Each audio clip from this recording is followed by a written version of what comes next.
E ele gostava muito de parada cardíaca, de emergência. Comecei a ajudar ele nisso tudo. Eu acho que aí, pô, daí despertou. O Ari era um cardiologista mais aberto, eu não. A minha linha de pesquisa foi emergência. Daí eu falo que cardiologia é minha especialização principal e emergência, urgência é a minha cachaça, né? A cachaça. É maravilhoso. Sempre, cara, eu acho que eu tenho esse, eu acho que quem gosta de emergência, eu sempre fui uma pessoa que gostei muito de adrenalina, né? Uma boa adrenalina. Eu acho que isso estragou algumas coisas na minha vida também, mas foi um ensinamento, é um ensinamento de vida. Eu acho que ser médico de emergência te faz ser uma pessoa melhor como ser humano também.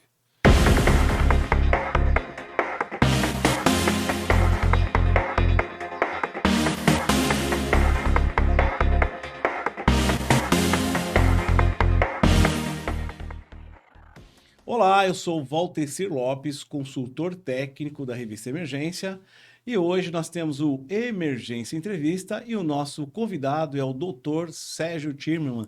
Seja bem-vindo, Dr. Sérgio, é um prazer tê-lo aqui. Obrigado. O prazer é meu, sempre estou aqui nessa convocatória.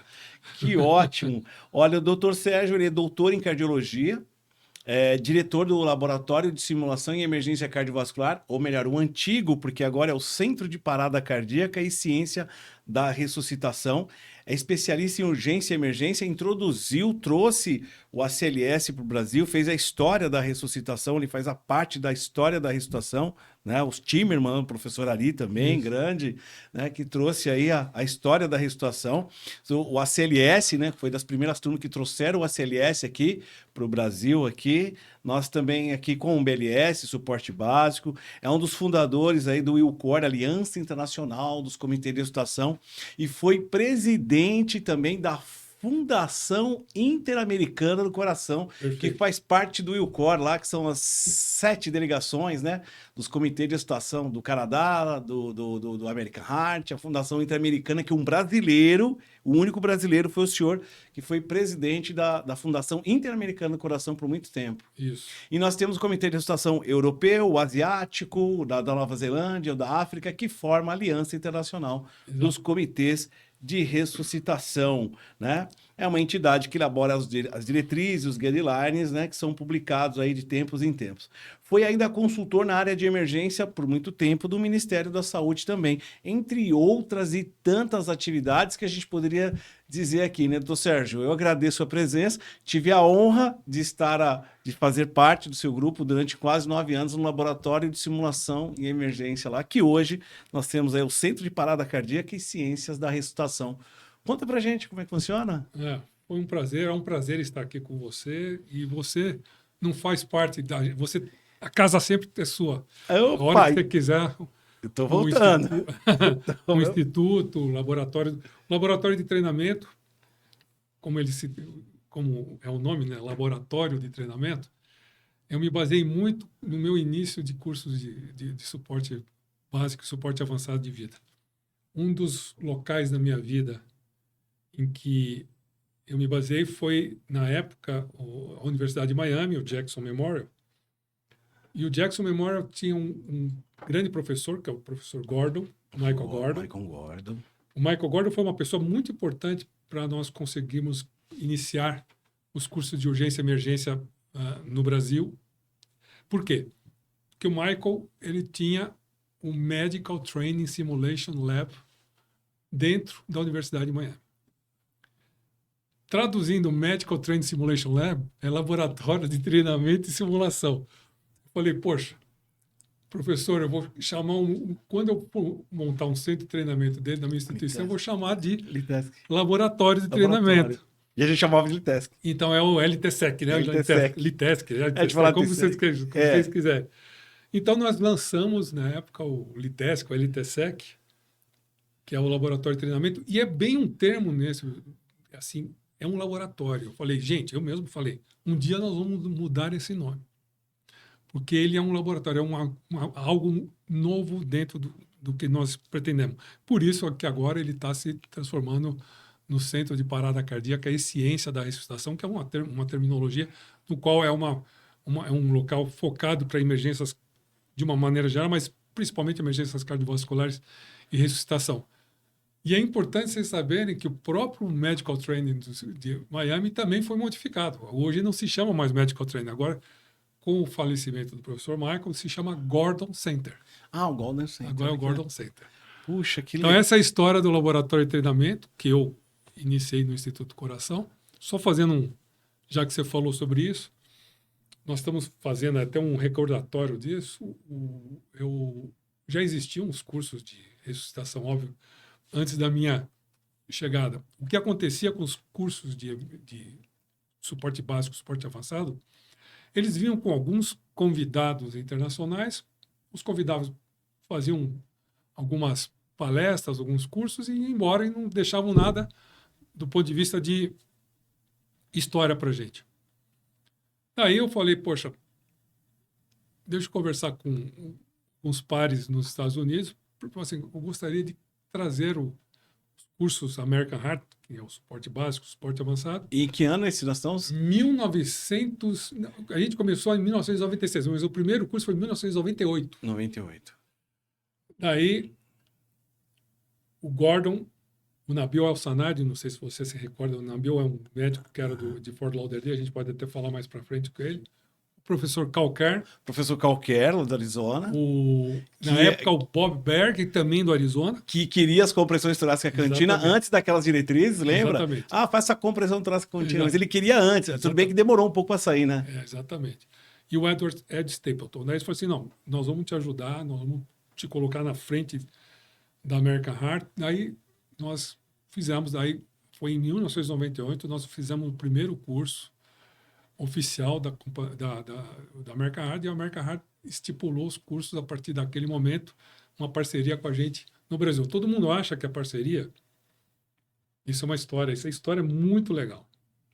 Nós temos essa história dentro da Sociedade Brasileira de Cardiologia, que é a história da ressuscitação. Dr. Sérgio Timmer, Ari Timmerman, outros ali. Essa tá na versão aí, você baixa ela. Então, todo mundo acha que começou pela sociedade, mas não começou. Você sabe que o primeiro hospital ele acabou não sendo um hospital que abraçou por razões diversas, mas o hospital que nos ajudou a fazer esse primeiro approach, você sabe qual foi? O Hospital Israelita Albert Einstein.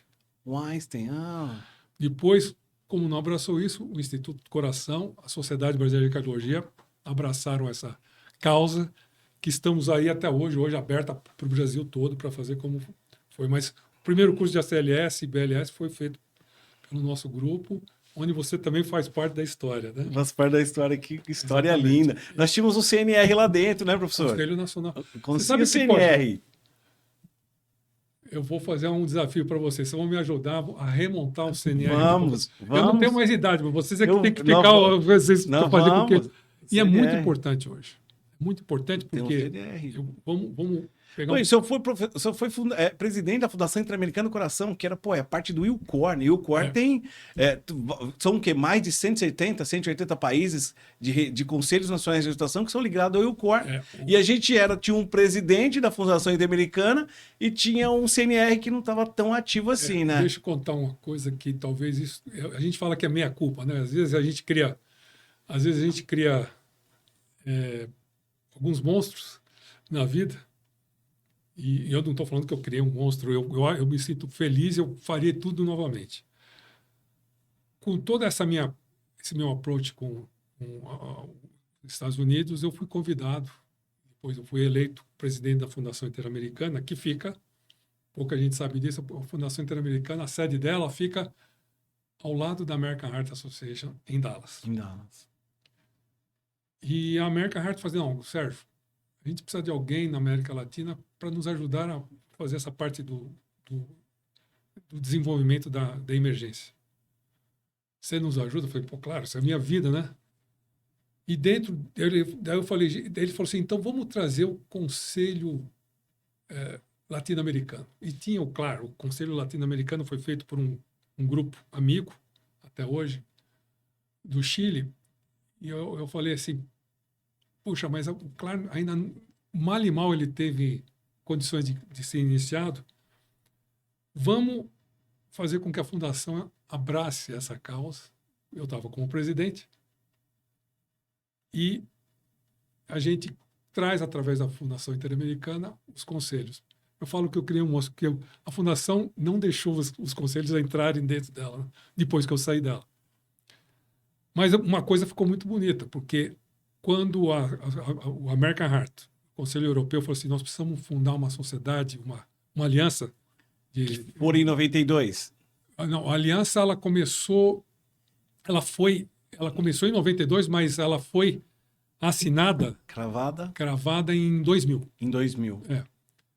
E se alguém não acreditar, entra na planta inaugural da Aliança Internacional do Comitê. Está lá dentro. Eu sou eu junto com o American Heart, o Conselho Europeu, o Sul-Africano, o Canadá, Nova Zelândia e Austrália, nós assinamos a primeira ata fundacional do EUCOR.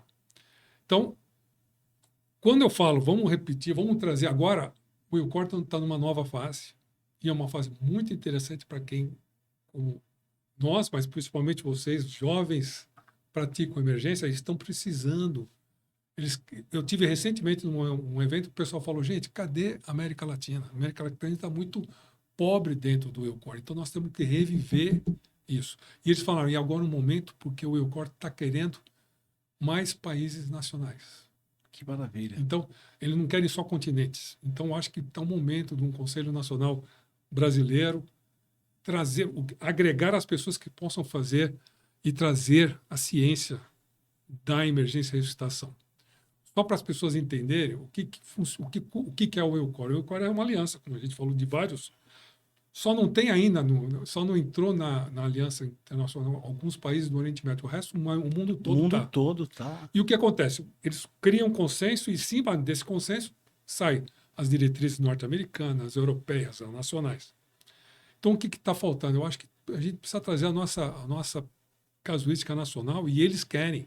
Eu acho que está no momento da gente trazer o conselho, fazer um conselho num lugar... CNR. E o Conselho Nacional, e agregar as pessoas que queiram contribuir, porque é só ciência. O que a gente quer é só trazer a ciência. Da ressuscitação latino-americana, nesse ponto nacional, brasileira, para dentro do EUCOR. Puxa, que legal. Inclusive o doutor Davi Spilman agora, o Spilman, ele entra agora nesse 2024 aqui, quando sai essa diretriz agora do PAUS, né? Você viu que o Davi é um brasileiro ali também. Não, saiu na parte de afogamento. Eu tive conversando recentemente, não sei se ele te contou sobre isso. Eu falei que ia fazer uma entrevista, mas foi tanta coisa a gente falou, né? E eu me sinto muito feliz. Eu tenho 3 capítulos de livro com ele, com o Davi. Eu me sinto muito feliz de ter uma amizade com o Davi há muitos anos. E o Marcelo.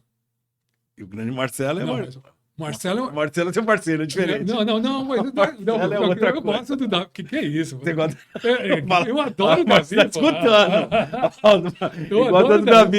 Eu adoro o Davi, eu adoro a família Spilman. Pronto, família Spilman. Mas é interessante que eu tive uma relação maior de relação dia a dia com o Marcelo, mas eu amo o Davi. O Davi... Sou suspeito para falar dele. O Davi é uma pessoa que a gente fala que a gente tem na vida gratidão e arrependimento, né? Eu sou grato por ter conhecido o Davi e me sinto muito orgulhoso de ter apresentado o Davi quando eu era presidente da Fundação Interamericana. Eu falei, gente, tem um cara que sabe tudo de afogamento. Ele só precisava isso, uma apresentação. E quando eu coloquei ele lá, ele é isso hoje. Agora, hoje ele é uma das principais forças mundiais de afogamento. Isso é um grande orgulho para o Brasil, um grande orgulho para o mundo. Mas o Brasil, principalmente. Eu só precisaria aprender um pouquinho a surfar para surfar com ele, mas eu não sei fazer isso. Ele falou que ia ensinar, né? Vocês foram lá.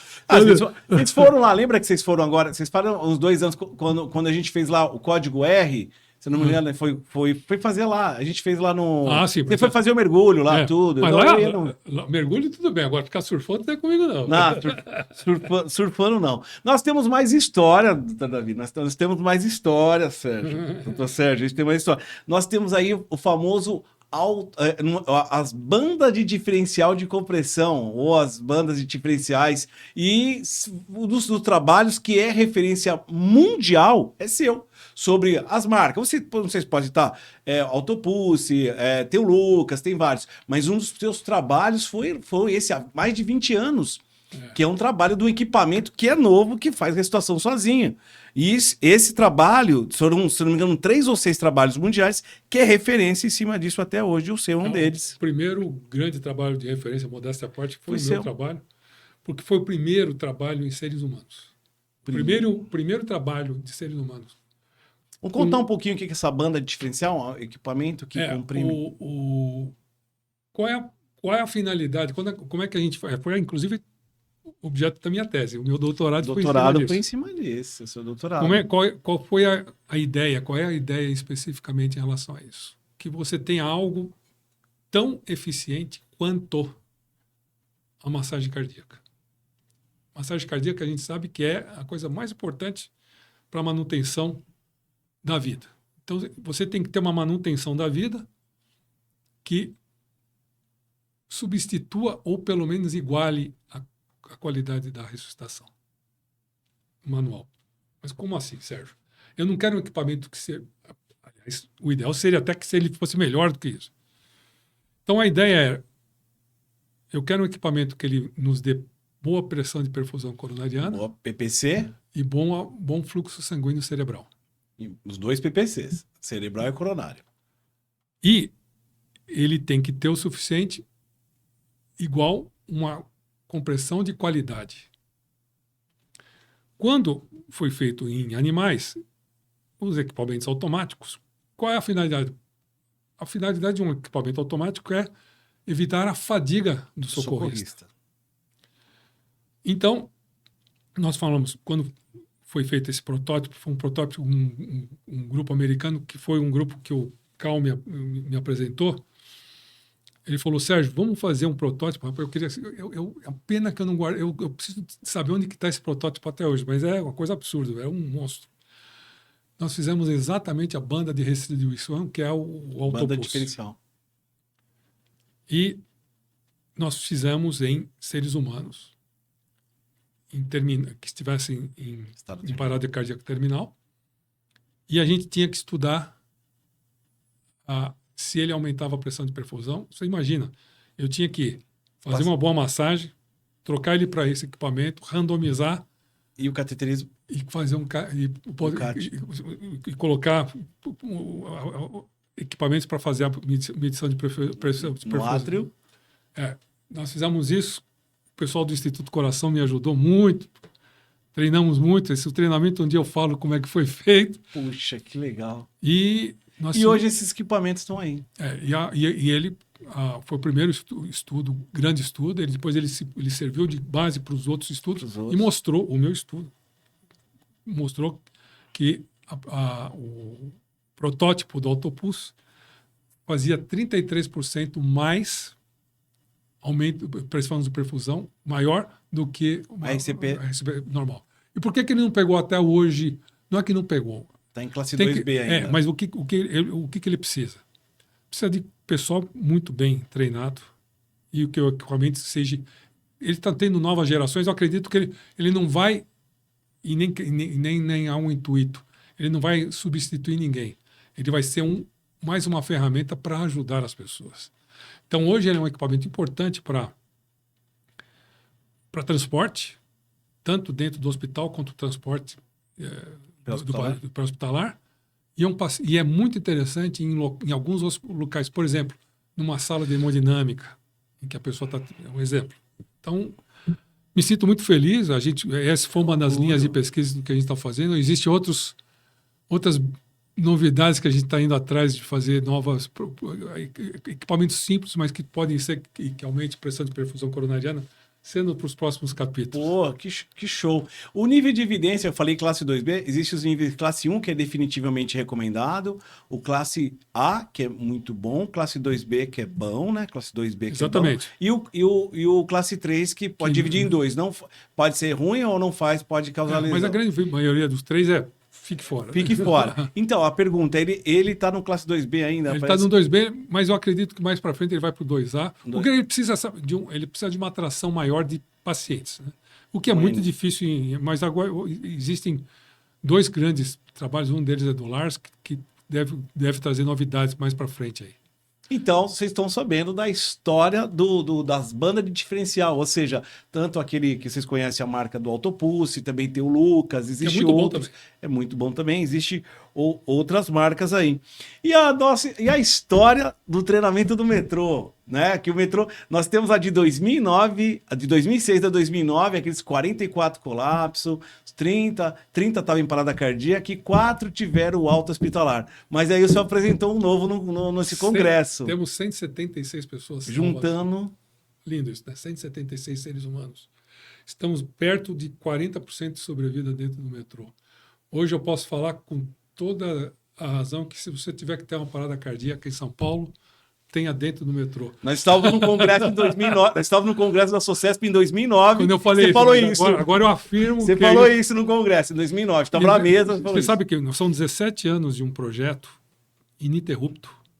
Eu quero aqui tirar o meu chapéu para quem dirige o metrô de São Paulo. Que eles nunca deixaram de fazer sequer uma pausa nesse treinamento. Eles treinam seus funcionários. Se você sair aqui amanhã, eu convido vocês passarem amanhã no laboratório de treinamento, no centro de parada, como você quiser chamar o nome, vai ter funcionário do metrô lá treinando. Todos os dias a gente tem uma reciclagem, eles estão toda hora fazendo isso. Seguranças, eles são envolvidos, interessados. Pessoas, olha, é um case maravilhoso. Eu espero que a gente tenha cases iguais ou melhores do que esse. Nós fizemos um exemplo. Nós fizemos uma vez, você deu uma entrevista lá na Global Vivo, saiu na Global Vivo e a gente fez uma simulação, lembra lá? A gente fez lá, salve uma vida, né? E você, em 1 minuto, né? Chamamos, não respondia, chamava a vítima, não respondia, e você chama um funcionário do metrô e peça para trazer um desfibrilador. E a gente fez isso em 5 estações do metrô, lembra? Sim, o metrô é um exemplo. É um grande bom exemplo que nós temos aqui no nosso país. É uma coisa maravilhosa. Eu mostrei agora, no ano passado, eu mostrei no Congresso Europeu de Ressuscitação e no ano passado mostrei em novembro no Congresso Americano de Cardiologia no Resuscitation Science Symposium e foi muito bem recebido, as pessoas ficaram realmente muito felizes em saber que nós temos um projeto dessa envergadura. Dessa magnitude, né? Que foi treinar mais de 3, 4 mil colaboradores e que eles faziam treinamentos a cada... Tinha gente que fazia a cada 6 meses, 1 ano. Nós estamos fazendo... O que a gente tem feito uma reciclagem, a gente tem feito um pouco até o que se recomenda, que é o que a gente chama de treinamento, são pílulas, tipo alta frequência de muitas vezes e com assim, coisas mais rápidas, sem ficar injetando muita... A gente quer treinar a habilidade, treinar o que eles têm feito de melhor. E tem sido muito bonito. O trabalho que eles fazem... Olha, eu vou contar uma coisa. É um orgulho ter um projeto como esse no Brasil. É um orgulho, né? A gente espera... Eu volto a falar, eu espero que a gente tenha vários como esse no Brasil. Para mim foi uma honra participar lá com eles, assim, é excepcional. Mas a gente tem mais história. Vou ver uma que você esqueceu, quer ver? Lei 13.945 de janeiro, que é a lei do DEA. Lei do desfibrilador. Você sabe data? 2005, foi 2004, a gente teve o Serginho. Vamos lá, eu vou resumir. Em 2004, a gente teve o Serginho. Que bom que tem gente que entende e lembra de data. Eu não lembro de data. Em 2004, você não lembra, mas eu lembro. Então vamos colocar no seu currículo aqui que você não lembra. Você está fazendo, esqueceu, doutor Sérgio. Em 2004, a gente teve aquela situação da parada cardíaca do Serginho. Foi em outubro ou novembro, se eu não me engano, a data. Aí o que aconteceu? A gente não tinha lei, porque em 2002, a primeira lei, em 2001, teve um parecer favorável do Conselho Federal para o uso do DEA para pessoas treinadas, mas não médicas. Em 2002, Londrina foi a primeira cidade a colocar a lei do DEA. E aí, em 2004, acontece isso. O que você fez? Você foi para cima Lembra? Sim. Foi para cima e nós fizemos a primeira lei, que foi em janeiro, que era o doutor Flávio Marques, que era do CNR e tudo, que era sobre a coordenação do senhor. A gente fez essa primeira lei, que foi a 13.945. Nem lembro. E aí, o senhor vai lembrar... Você me contou a história. Então, essa é a história que o senhor não está lembrando. E aí, lembro. o que o senhor autorizou? O senhor autorizou que a gente pudesse treinar os árbitros lá no laboratório. Foram 120 árbitros. Lembra que a gente treinou os árbitros com um desfibrilador, que eu não vou falar a marca, mas era muito bom, usou, o metrô usou ele também. E nós treinamos os árbitros, ele falou, ó, vocês têm como é que é? Você falou que a gente tinha 2 horas para treinar eles. E eram 2, 3 horas. E eles ficaram com responsável no Campeonato Paulista de 2005. Que é... Não lembro. Depois você procura, Sérgio Tirman, você vai achar. Aí assim, de janeiro... Eu não lembro mesmo. O que? A gente trouxe os árbitros lá dentro do laboratório e treinamos eles. Eram 120. Você sabe que você falando isso, a gente precisa resgatar essa coisa. Resgatar essa história. Porque agora... Vamos fazer a história. Com as últimas... Tem que fazer isso como review, que é resgatar essas histórias. Mas aí. não é só não, até pensando nessa parte que foi dos árbitros. E o senhor entrou em contato com a Federação Paulista de Futebol, liberamos o espaço, a gente usou 2 espaços, um em um outro clube que a gente usou, e o outro espaço a gente usou dentro do... Você sabe que o ano passado, né, nós fizemos durante o Campeonato Brasileiro, que graças a Deus meu time saiu bem no finalzinho, né? Uhum.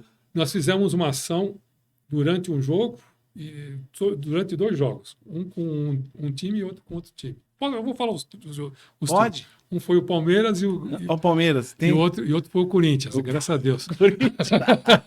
Vai, Coringão. Mas isso em cima do que aconteceu com a parada cardíaca lá no Morumbi, né? Então. Com o jogador. Não vamos discutir aqui, mas as coisas poderiam ser melhor trabalhadas. E isso não pode ser uma ação só quando você tem uma fase aguda de um problema. Eu acho que tem que ser exatamente como o metrô está fazendo. É uma ação que tem que ser contínua. Eu quero dar um exemplo de uma ação maravilhosa. Você está falando dessa, eu fiquei até...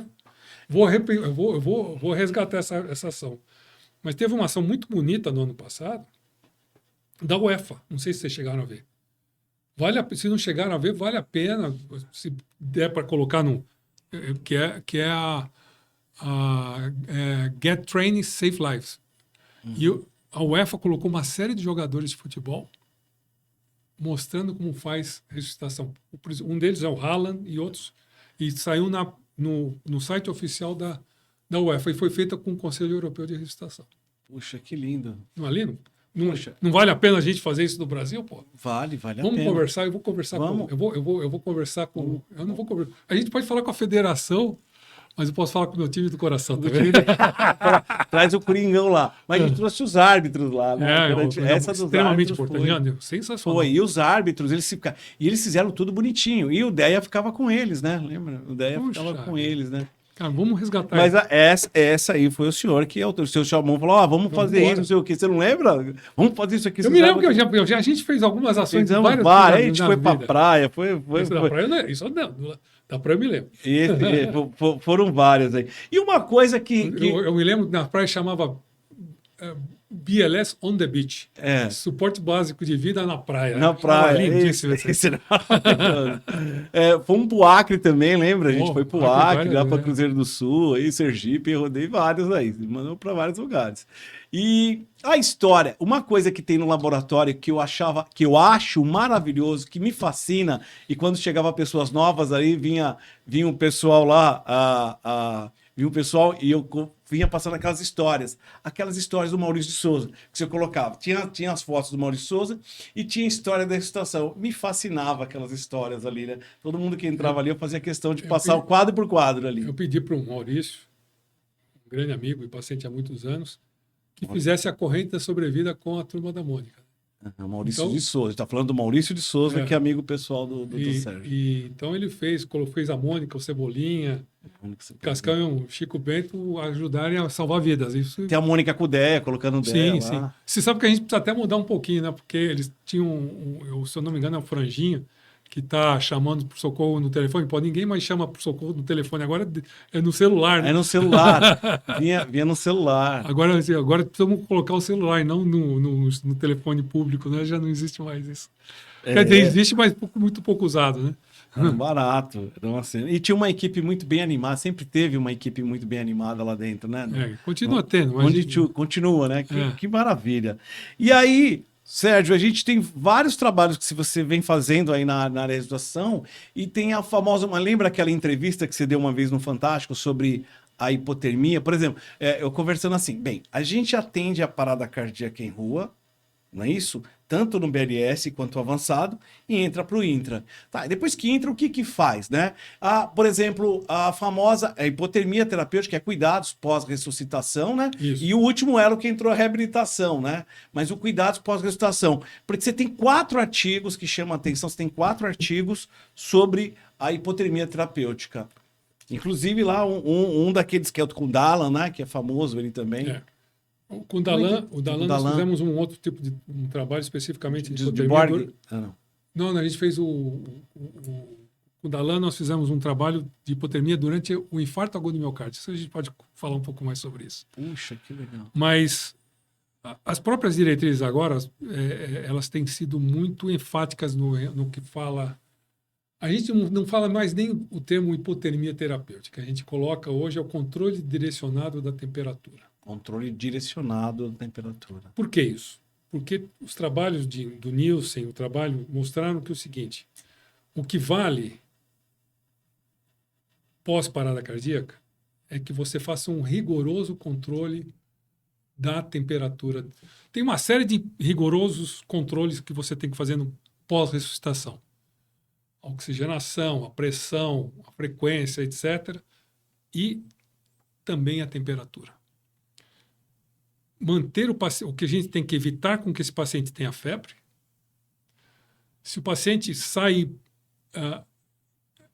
hipotérmico da parada, você não reaquece ele. Mas o que é mais importante aqui, e o que permanece duvidoso será que a hipotermia terapêutica para a ressuscitação abaixo de 34 graus, ela é benéfica? Ainda está se mostrando. Ela é controlar a temperatura benéfica. Qual é a temperatura que você vai levar é incerto ainda do ponto de vista de... Será que eu colocando entre 32 a 34, a gente já fala até 32 a 36, será que isso... Qual é o benefício que a gente traz para isso? Alguns trabalhos mostraram, inicialmente, outros mostraram que ele é importante exatamente o controlar, evitar a febre, evitar a hipertermia, evitar com que você aumente o consumo de oxigênio. Então, eu diria hoje que a gente deve fazer... Mas o que você colocou é fundamental. Retornou à circulação espontânea, foi para o hospital tem que estar muito bem habilitado para evitar a disfunção ventricular, a alteração neurológica e evitar as síndromes de isquemia e reperfusão. Então, controlar bem a pressão, controlar bem a parte metabólica e controlar a temperatura, fazer um direcionamento direto da temperatura.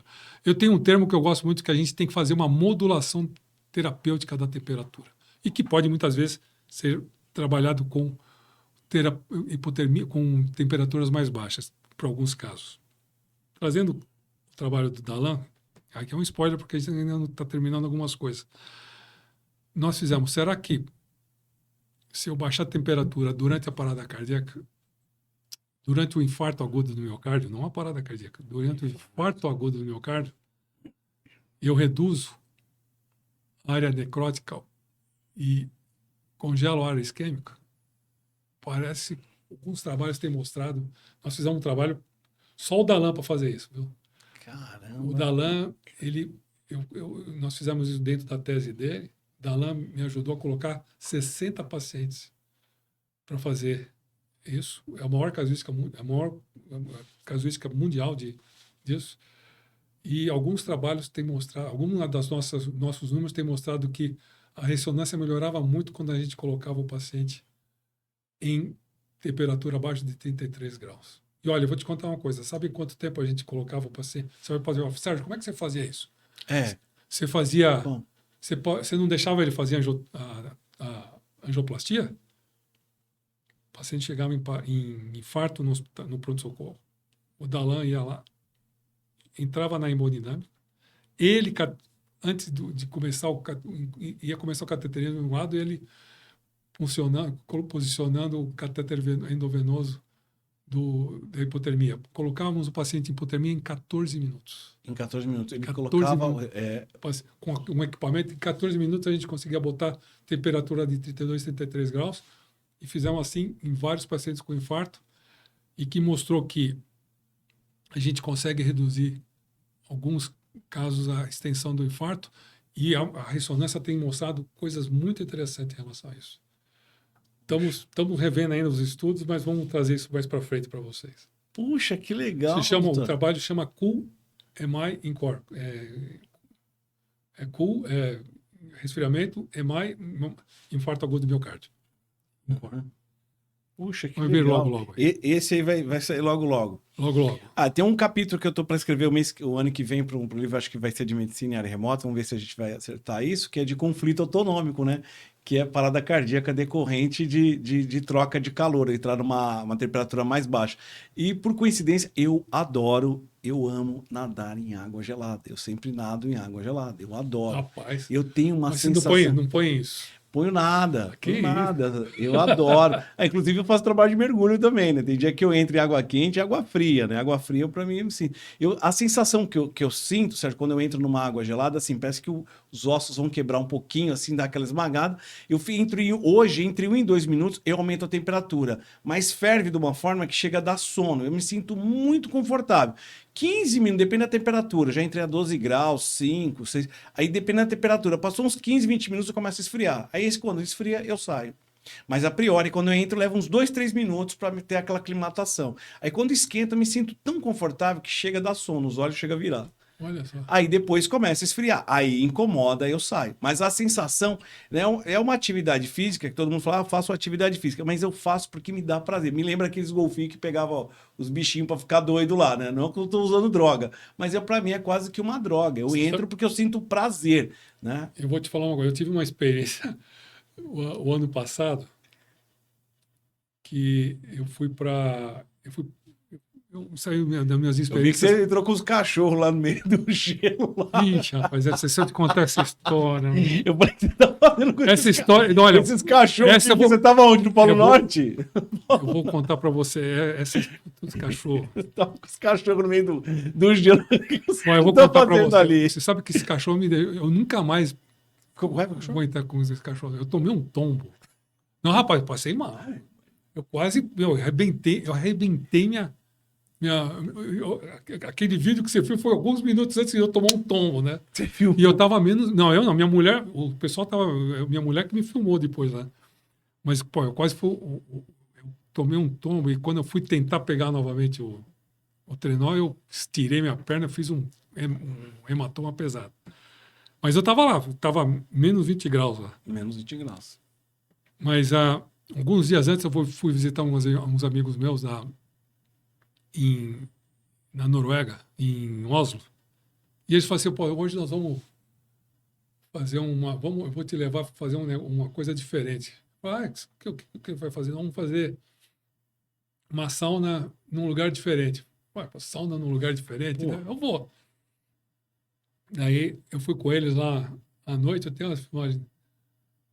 Daí a sauna fica no meio do lago de Oslo, no qual é um barco, só que eles fazem um buraco no meio do gelo. Uhum. Então você entra naquela temperatura de 43 graus e daí vai tomar um banho na água gelada. Menos 5. Entrou? Gostou? Não. Mas assim, mas tem uma Popov. Fazendo aqui, é só uma pergunta. Não tem um estímulo, não tem uma Popov que eles tomam lá, alguma coisa assim? Não, você toma depois, né? Sim, tem uma depois. É. Antes não. Não. Antes o estímulo é fazer um baita num calor, uma sauna pesada. Depois você entra. Daí você sai da sauna e vai na água. Eu não sei como é. Meu coração é bom, porque eu não morri. Lá quem tem síndrome do QT longo, algum tipo de arritmia... Vai ter arritmia lá mesmo. O risco é grande, mas aí quem não tem vai de Mas boa. é uma coisa, é uma verdade. Quando cultura deles, né? Quando você entra, é estranho, mas alguns segundos depois parece que você... É a vasoconstrição pesada, depois de repente você é uma vasodilatada, sei lá, você fica esquisito. Fica muito relaxado, isso é uma verdade. Muito relaxado, é uma sensação gostosa, né? Eu não sei se eu gostei, não. Ah, Eu não faria novamente. eu gostaria. É. Olha só, Sérgio, te perguntar para você, um perrengue na sua vida que você teve, uma história, um perrengue assim, dessas emergências que você já atendeu durante todos esses anos, essas décadas aí, um perrengue que você lembre agora, ou que alguma coisa assim, história ou perrengue? Tem vários, eu sei que tem vários, tudo é um perrengue, né, se a gente vai lembrar. Não, quem faz emergência, eu trabalhei muitos anos como médico de emergência, ambulância, ambulância aérea, ambulância normal. Eu tive um caso, obviamente que eu não vou falar o nome da pessoa, em que eu fui para o interior de São Paulo, a pedido de um médico, para resgatar um paciente nessa região. E quando nós chegamos com o avião era um lugar que não tinha luz, né? O avião tinha que decolar com luz, porque era um aeroporto de terra, né? E nós chegamos lá, eu fui avaliar um menino que tinha tido um acidente, de uma família muito poderosa na região. Eu chego, o menino estava morto neurologicamente, ciclando num Bird. Eu não sei se você já viu um Bird na tua vida. Já viu o Bird. O Bird se usa para treinamento, né? Mas o Bird... Até você decorar ele estava ciclando lá, ele estava fazendo nada. Aí eu cheguei lá para o médico, ele falou, eu falei, não tem o que fazer, esse menino está clinicamente morto. Não, doutor Sérgio, o senhor tem que levar ele embora daqui. Senão quem vai morrer aqui sou eu. Essa situação social. Eu fiquei maluco, né? Eu falei, eu não vou fazer assim, por favor, me ajude. Eu peguei, eu falei, gente, não vamos fazer isso a pedido da família. Quando eu ligo para o nosso piloto, o piloto falou, doutor Sérgio, tá baixando a luz, a gente vai ter que dormir. Eu falei, não. Essa família poderosa, não, a gente vai botar faróis no meio da pista e nós decolamos. Nós fizemos um erro de decolagem, um momento não autorizado com um paciente morto. E quando terminou, quando subi, eu cheguei lá para a família e falei, olha, o seu filho ele faleceu, eu estou levando ele só para vocês fazerem o que vocês quiserem lá no hospital. Eu pensei, agora quem está morto sou eu, né? Não, doutor, não tenho o que fazer, não tenho o que fazer aqui, eu estou fazendo isso e estou aqui em cima para explicar para você o que está acontecendo. E eu falo que isso é um perrengue porque obviamente que talvez eu protegi a vida de uma pessoa lá, não sei até que ponto. Claro. Não sei se talvez eu tenha protegido a minha própria vida, mas eu deveria fazer isso. Eu poderia ter feito isso novamente? Não sei. Porque a gente às vezes não conhece o risco que a gente está passando e eu sei que eram pessoas complicadas na região. A gente sempre teve... Você sabe que não é difícil. Isso é um exemplo. Já tive outros exemplos. E você sabe que a emergência... Sempre um perrengue, né? É um perrengue e você sabe melhor que muitas vezes, quando você sai com uma ambulância, você não sabe o que você vai... Você não sabe o que vai aparecer na sua frente. Não vai aparecer, né? Porque o pessoal fala, não, tá tranquilo, é que nem transportar. Se eu fiz transporte aeromédico, né? Ixi. É que nem, não, o paciente está estabilizado, tem acesso, chega, não tem acesso, não tem nada, só tem que transportar. Eu já tive paciente muito conhecido, que eu fui transportar ele para um hospital importante, aí, se eu falar isso, o pessoal vão lembrar. E quando, o voo foi maravilhoso até o final. O paciente começa a desaturar, piorar. Eu falei, meu Deus, eu vou ter que entubar ele agora, no finalzinho da viagem. Falei, não, vamos lá, me ajuda aí. Me ajude aí. Eu consegui chegar ele lá sem ele entubar. Mas olha, a gente só sabe... Um perrengue é um perrengue o tempo todo que a gente pode... Hoje só estou contando a ponta do iceberg de uma série de coisas. Professor, o senhor tem uma energia maravilhosa, o senhor contamina todos ao seu redor. Obrigado. Isso é impossível. Primeira vez que eu tive a oportunidade de vê-lo, para mim foi uma emoção muito grande. E emoção de trabalhar, de conviver com vocês durante esses 9 anos lá no laboratório. Para mim foi uma honra que eu levo para minha vida até onde estou eu falo desses trabalhos. O senhor sempre não tem uma aula, eu sempre há 18 anos que a gente faz um trabalho na produção que é situações especiais na parada cardíaca, é um workshop que eu faço todo ano, né? Um ano sim, um ano não pela revista. E sempre a gente traga as referências. Então a gente discute tanto clínico, afogamento, trauma, hemorragia, e é impossível não citá-lo, não tem como não citar uma referência sua sobre os trabalhos que o senhor vem fazendo. Desses trabalhos na área de ressuscitação. E uma curiosidade que eu tenho quem que incentivou o senhor? Quem que é um incentivo assim? Quem que inspirou o senhor? Uma inspiração. Você sabe que uma inspiração.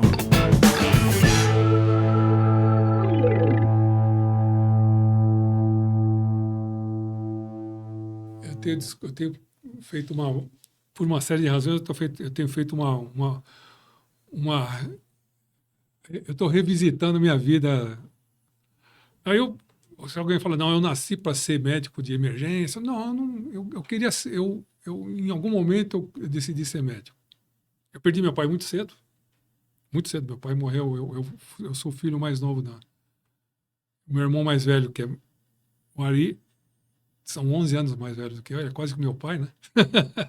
Ari, eu perdi meu pai professor Ari. Eu perdi meu pai quando eu tinha 13, 14 anos, e me falou assim, não, você quis ser médico por causa disso? Não. Em algum momento da minha vida, eu sempre fui uma pessoa, eu sempre gostei de fazer, eu gosto de ter eu gosto de medicina, mas eu gosto de ter minha vida fora da medicina. Eu acho que todo médico que fala que só pensa em medicina, muitas vezes nem medicina ele sabe. A gente tem que ter a vida nossa paralela para a gente ser um bom profissional. Em qualquer coisa, não só em medicina. Mas voltando aqui. Eu entrei, comecei a fazer medicina, depois eu comecei... Daí eu digo que eu fui fazer cardiologia porque a minha escola, eu estudei no ABC, eu acabei... O ABC tinha um contrato com o Instituto Dante Pazzanese. Obviamente, meu irmão era um dos professores, daí eu acabei sendo aluno dele, daí meio cobrado até demais para o meu gosto, né? Ele é cobrado. Mas eu fui cobrado bem, eu acho que eu fui um bom aluno.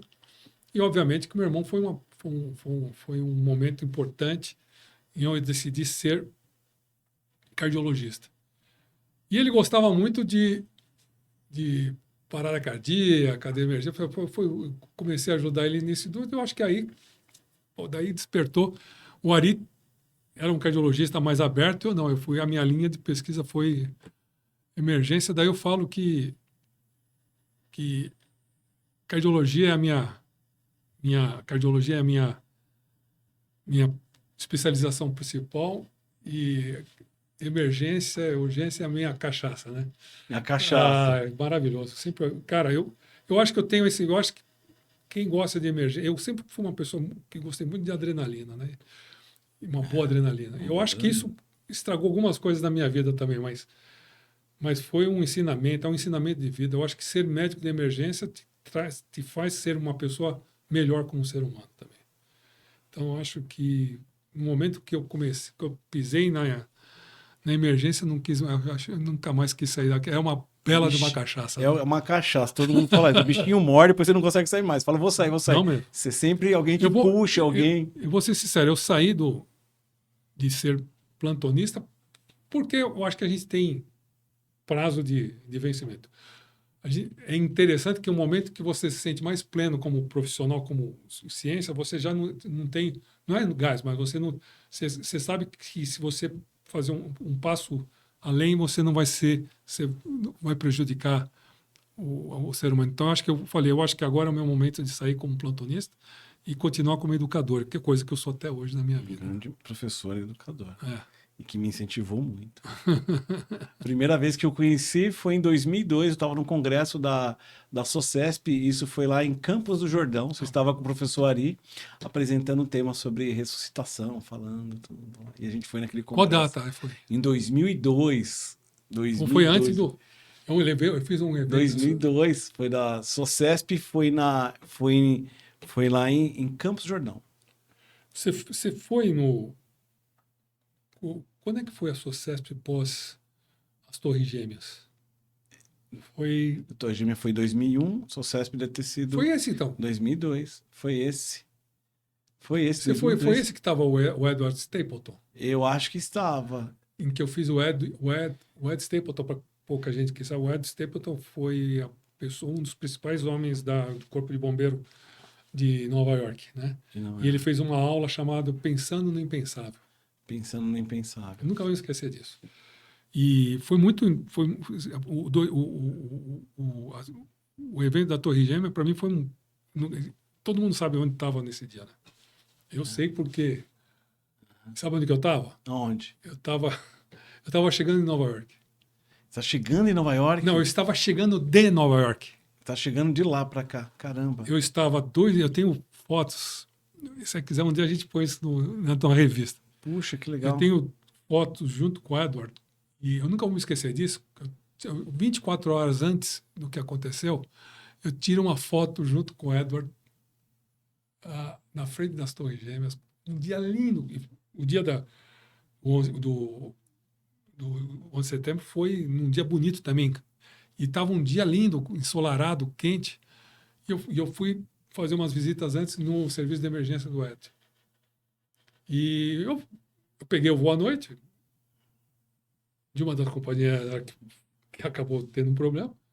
E eu cheguei em São Paulo, acho que uma hora antes do... Acho que foi 8 horas que aconteceu, não é isso? Foi de manhã. Eu cheguei no aeroporto, peguei o táxi, fui para minha casa.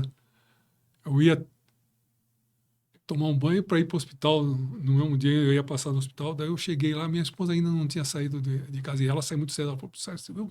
Gente, ela me abraçou e falou assim, que bom que você está aqui. Eu falei, o que aconteceu dela? Eu estava vendo na televisão, falei, não. Honestamente, eu achava que era uma simulação, mentira. Alguma coisa. Aí, pô, imediatamente eu comecei a ligar para o Ed. O Ed, obviamente, não respondeu. O Ed estava naquela loucura. Ele perdeu, se eu não me falha a memória, ele perdeu 52 bombeiros dele. Aí, passou 2 semanas do evento. Acho que pouca gente sabe isso. Eu peguei um voo para Nova York. Eu falei assim, pô, eu vou lá ver o que eu posso. Eu não ajudei em nada, eu só fui lá ver. Eu acabei indo ver o que estava acontecendo e fui ver muito mais o amigo Edward, né? O Edward teve um problema. Isso foi um momento muito ruim para ele, na vida dele. E veja que momento ruim, né? Ele foi, não sei se você lembra do Edward, ele foi base daquele filme, o Platoon, para quem... Você tem que ser muito velho para lembrar do Oliver Stone. Ele foi, a base do grupo dele foi uma das criações do Platoon. Ele sai de lá e vai para o sistema de emergência de Nova York. E acontece essa maluquice dele. Mas foi, então o que eu estava falando, que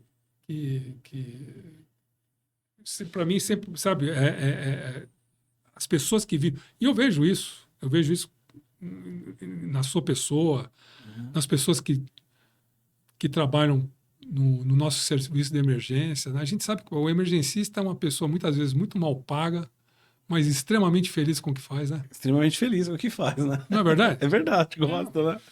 Nem tudo é dinheiro na vida, né? Nem tudo é dinheiro. Não é.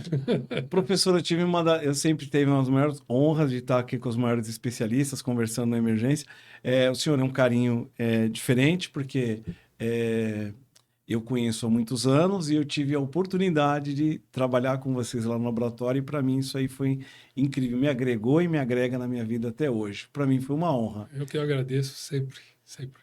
Conversei hoje com o Dr. Sérgio Timmermann aqui no Emergência Entrevista e o Emergência Entrevista fica aqui. Até a próxima.